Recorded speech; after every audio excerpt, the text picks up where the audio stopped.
Gender-affirming hysterectomy is very similar to most hysterectomies that occur. A hysterectomy itself is the removal of the uterus. So, this week on Child Abuse in America, we're dealing with quite a cheerful doctor from Boston Children's Hospital that talks about how they offer gender affirming hysterectomies for young girls.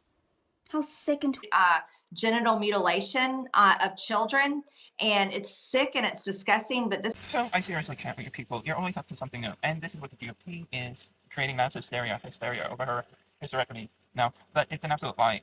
There's no way a child or even an adolescent is having these surgeries for any reason other than if it's for life-saving cancer treatment, which if you're going to deny children who are going in for that reason, which we're not even talking about children at that point, we're talking about adolescents and teenagers, then you might as well say no one has the right to life, which counters your argument, but that's neither here nor only a legal adult can actually have a hysterectomy, and even in that, doctors are quite, and the medical establishment is quite sexist about holding it back from anyone who's under 35, because they don't want to see women leave the childbearing range, because, a woman obviously has no idea what she's doing. But again, still adult. What is being offered in rare cases to older adolescents and teenagers, we're talking from 15 to 17, people who are sexually active and engaged in making choices of the body, is a mastectomy. Um, yeah, and that's only in rare cases. And the amount of safeguards in place to actually keep this from being an abuse of the system is pretty high. But to add insult to injury, if we're talking about birth control, which is offered to the same people, there's actually no legal age requirement. Now, does that mean everyone gets it? Of course not. If you're not sexually active and engaged, um, you're not going to get it. And if a child comes in and actually requests it, unless there's a clear clinical reason, that doctor's going to look pretty funny at the child, especially if they're alone.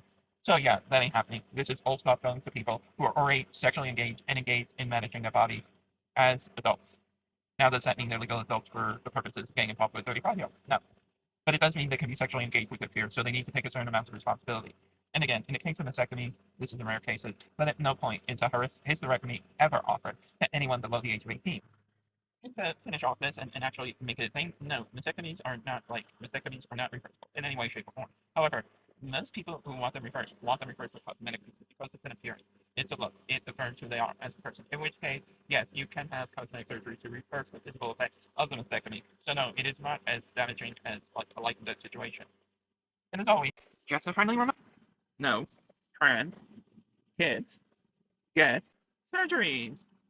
And you know it's true, because for any of this stuff, you have to be over 18. Also remember, enter genocide now, and don't to get out and vote like your life depends on it, before you have no vote at all. As always, get yourself out there and have the day you've earned. You're all loved, you're all valued, and you are all appreciated.